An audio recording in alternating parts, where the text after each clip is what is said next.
Hi all, this is Dr. Patrick again. Today I want to talk to you about correlation, and the relationships between two variables.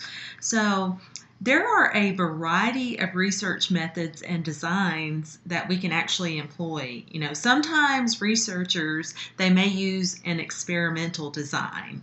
And in this type of research, the experimenter will actually divide whatever cases in the sample into different groups and then compare the groups on one or more variables of interest.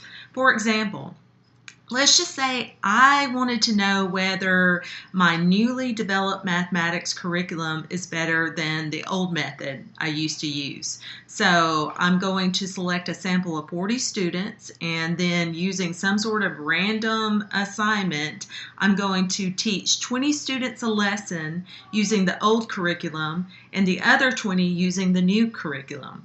Then what I would do is I would test each group to see which group learned more mathematics concepts. By applying students to the two groups using that random assignment, what I'm hoping is that any important differences between the two groups actually get distributed evenly between the two groups, and that any differences in those test scores between those groups is due to differences in the effectiveness of the two curricula that I'm using to teach them. But of course, this may not be true. So we have something that's called correlational research designs, and this is really a common method of conducting research that we use. And in this type of research, participants are not usually randomly assigned to groups. And in addition, the researcher will typically does not actually manipulate anything. Rather, all we do is we simply collect the data on several variables, and then we conduct some sort of statistical analyses to determine how strongly different variables are related to each other. For example, I may be interested in whether employee productivity is related to how much employees sleep, maybe at home and not on the job, hopefully. So what I would do is I would select a sample of 100 adult workers. I would measure their productivity at work and measure how long each employee actually sleeps on an average night in a given week. What I may find is that there is a strong relationship between sleep and productivity. I would hope so. Now, logically, I may want to argue that, this would make a lot of sense because a more rested employee will be able to actually work harder and more efficiently. Although this conclusion makes sense, it is too strong a conclusion to reach based on my correlational data alone. So correlational studies can only tell us whether variables are related to each other. They cannot lead to conclusions about causality. After all, it is possible that being more productive at work causes longer sleep at home. Getting one's work done may relieve stress and perhaps even allow the worker to sleep in a little longer in the morning, both of which can create longer sleep. So, experimental research designs are actually good because they allow the researcher to isolate specific independent variables that may cause some sort of variation or changes in our dependent variables. So in the example, that I was talking about, I manipulated the independent variables of, that mathematics curriculum and was able to reasonably conclude that the type of math curriculum used to affect student scores on the dependent variable, which is the test scores. So the primary drawbacks, once again, of experimental designs are that they are often difficult to accomplish in a clean way, and they often do not generalize to real-world situations. For example, I cannot be sure whether it was the math curricula that actually influenced test scores or some other factor, such as pre-existing differences in mathematic abilities of my two groups of students, or differences in the teacher styles that had nothing to do with the curriculum. So, I mean, there are a lot of things that could influence those test scores. For example, enthusiasm of the teacher or students wanting to learn. So, the strengths of correlational research designs are that they are often easier to conduct than experimental research, and they allow for the relatively easily inclusion of many variables, and they allow the researcher to examine all these variables simultaneously. But the principal drawback of correlational research is that this type of research does not allow for the careful controls necessary for drawing conclusions about causal associations between variables. So let's talk about correlation. So correlation is actually used to compare two quantitative variables. Remember the difference between quantitative and qualitative. So quantitative, we're applying numerical values. And what we're going to do is we want to determine the nature and strength of association between those variables.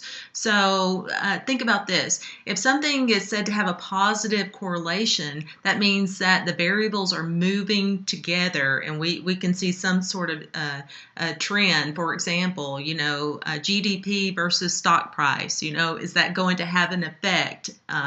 Education versus income. The more educated are you, is your income going to increase? So we hope to see some sort of positive correlation as those variables move together, your independent and your dependent variable. And sometimes we see a negative correlation, and that's when those variables are moving in the opposite direction. So as the temperature increases and it gets hotter, especially here in Texas, if it's 102 out, I would expect to see that coat sales are declining, and engine size versus the miles per gallon that you're going to get. So that's going to have a negative correlation, or that's, one of the assumptions that we would have on that. So once again, when we talk about correlation, we are comparing two quantitative variables, and it helps us to determine the nature and the strength of association between them. So the strength of the variables, they could be independent. That means that there's no relationship whatsoever. If we wanted, maybe I wanted to test and see if there was a correlation between the temperature and someone's IQ. Is that going to have an effect? Or variables could be highly related. That means there's a very strong relationship between them. So one of the basic tools of correlation is called the scatter plot, and that lets us see all these great dots on a graph, and we can see if there are these correlations. And this simply plots the data in a graph. One variable is along the horizontal or x-axis, and the other variable is along the vertical or y-axis. So here's an example. We're looking to see if there's a correlation between home sizes versus sales prices. As you can see, as the home size increases in square foot, guess what? The sale price is going to increase as well. So there's a very positive, strong correlation here. So it's going up and steady. As the home size increases, then the sale price is going to increase as well.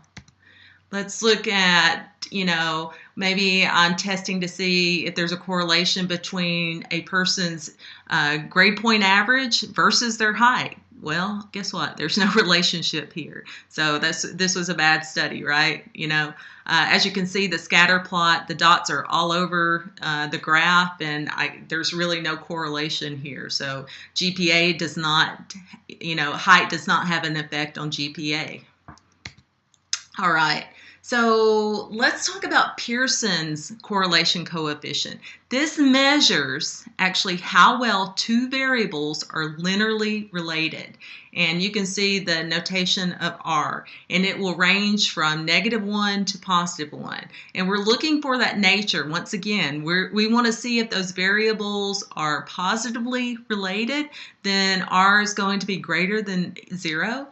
If the two variables are negatively related, then R is going to be less than 0. And if the two variables are independent, then R is going to be equal to 0.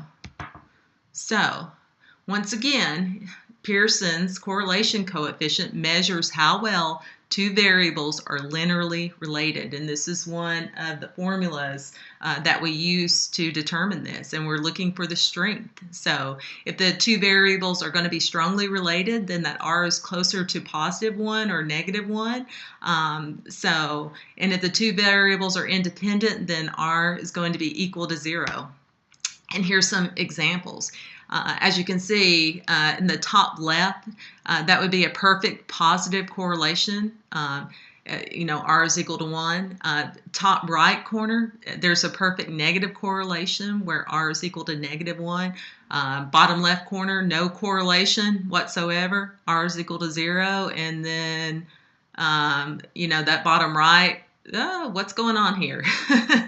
So, I mean, we see all kinds of things, but we're looking for that correlation. Does one have an effect on the other or not?